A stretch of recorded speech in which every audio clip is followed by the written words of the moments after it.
So I have respect for anybody that does this shit because it's hard to make records and classic records. We've been blessed to make records that are going to far outlast us. That's our legacy. And I think that's commendable in these hip hop days. You know what I'm saying? Absolutely. Yeah. So that's what we did. So I have respect for all them dudes and everybody that did something, but I don't respect people that categorize what we did as if we did something wrong, as if we were the sellouts. We took hip hop to now where hip hop is the only genre that has its own economy in the world. And you can't say Bad Boy and D Dot and Puffy and Harv and Mark and Biggie and all of us ain't have a fucking hand in that shit. So these youngins now that's selling out arenas understand that we paved the way, and then the Grandmaster Cazes and the Kumo D's and all of them before us paved the way for us, the Big Daddy Kanes, KRS's, the Slick Ricks and all of them. Rakim, LL. So that's what we did. But again, back to Puff, and his mental was a bunch of ragtag niggas that in his mind wasn't ragtag, just needed some direction. And that's what he was good at. Orchestrating. You know what it takes to do this? With your back turned, when everybody else is seeing y'all, and your back is turned. That's what the real orchestra leader does. Mm-hmm. So think about that concept. And then he turned around, which made it even more global, because he's a star.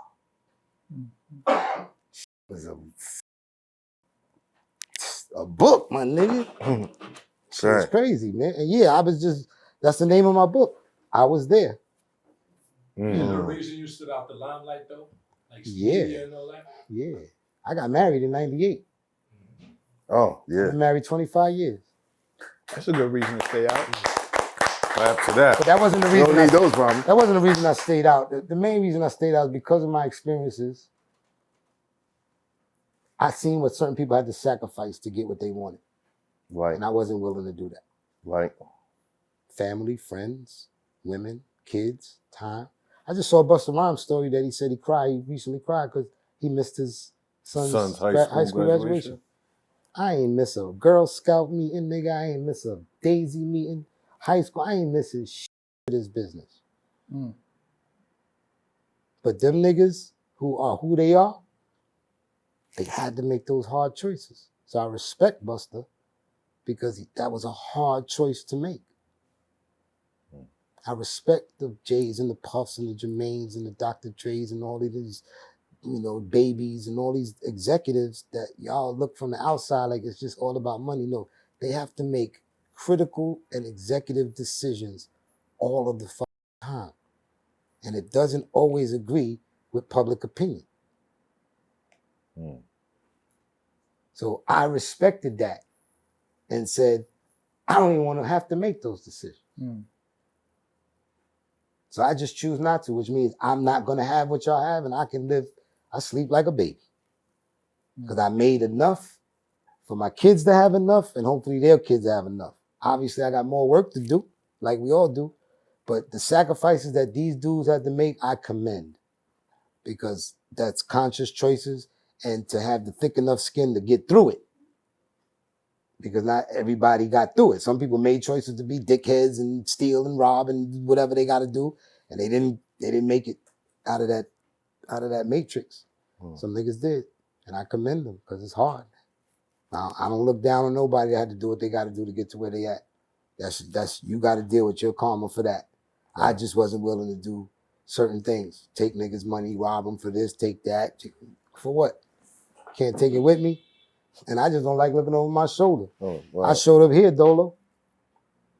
That's a fact. You got a problem with me? You just got problems, nigga. I don't want no smoke, nigga. Let's smoke one, as a matter of fact. How about we smoke one? Yeah, let's do that. Yeah. Not speaking on the bad business practices, but I'm sure you understand that keeping your name out of the spotlight is the reason why your discography isn't discussed next to some of the people you were talking about. Is that really the reason? Yeah. Because I don't vocally talk about myself? Or Okay, let's put it this way. You're spoken about in circles where they're connoisseurs and The they're talking connoisseurs. about hip. Connoisseurs talk about you all the time. That's nothing. But if you're talking about the masses knowing, and the masses, and when those conversations come up and the lists get made, yeah, you get left out because you're not as vocal as the guy next to you. And that's fine, but you still can't ignore the statistics. It's not to be ignored. If you're asking why your name isn't in the conversation. No, I didn't ask why my name is in. What? I know No. why my name. I already know why my name is not in the conversation. But what I'm saying to you is, neither is Karl Malone's. But that'll remove him from his spot. But see, I don't think that's a good comparison because Karl Malone didn't get a ring. Yeah, You got a Why does you the got ring, a bunch of them, why my does guy. the ring have to be? You scored the most points out of 10,000 people that played the game. Because the dudes he's in the discussion with got rings. Allen Iverson don't have a ring. He's into this. Allen Iverson's rarely in the conversation He's with always in LeBron, the Kobe, and discussion. Jordan.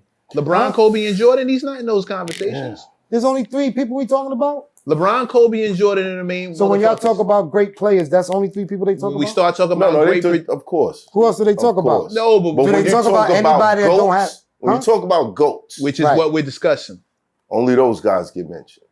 And I'm asking you why. because they got rings. Because It. at some point, It's what separates hold on. them from the other guys we're talking about. that ring represents, hands down, tried and tested.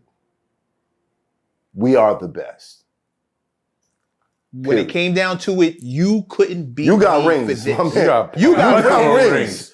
You got rings. Not too many And rings yet on your I'm still fingers. not mentioned. So what's your point? Is my question. Just being visual. Marketing. Oh, so there's more. Yeah. See what I'm saying too? Marketing. Y'all keep adding on things No, I'm that saying- make the reason I'm why saying the same niggas is thing. great. So what I'm saying to you is, if I have to market myself, I have to go through all of this just for a nigga to talk about me in the midst of niggas that I already smashed.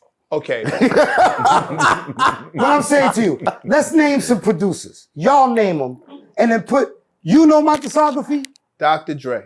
Okay, I could never compare to Dr. Dre Okay. or Pharrell. Timbaland. Never.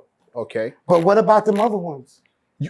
Bro, I just answered the question. No, you didn't. There's more. I Don't just- we put Pete Rock and Primo and Large Professor and all these guys in them conversations? They're all talked about in the conversations. But what amongst about the record? What about connoisseurs. the track record? The who? The Track records. records. The track record. You said I got Yeah. rings. Yeah, you Yeah. do. Okay. But because I don't Okay. promote myself, So does Q-Tip. right. So does Q-Tip. Q-Tip has what, rings? Yes. Of And course he Q-Tip does. is one of the greats. Right. He's also not mentioned in the same conversations we talking about. You know who put me on to him? Not onto him, like, but in that regard, look at it. Buster said to me, yo, he's like the East Coast Dr. Dre and niggas don't give him credit. Oh, no, that's a fact. But that's my point. Eric Sherman, Mm. Q-Tip. Mm. DR If period. we all had to put on a sign and said, "See me,"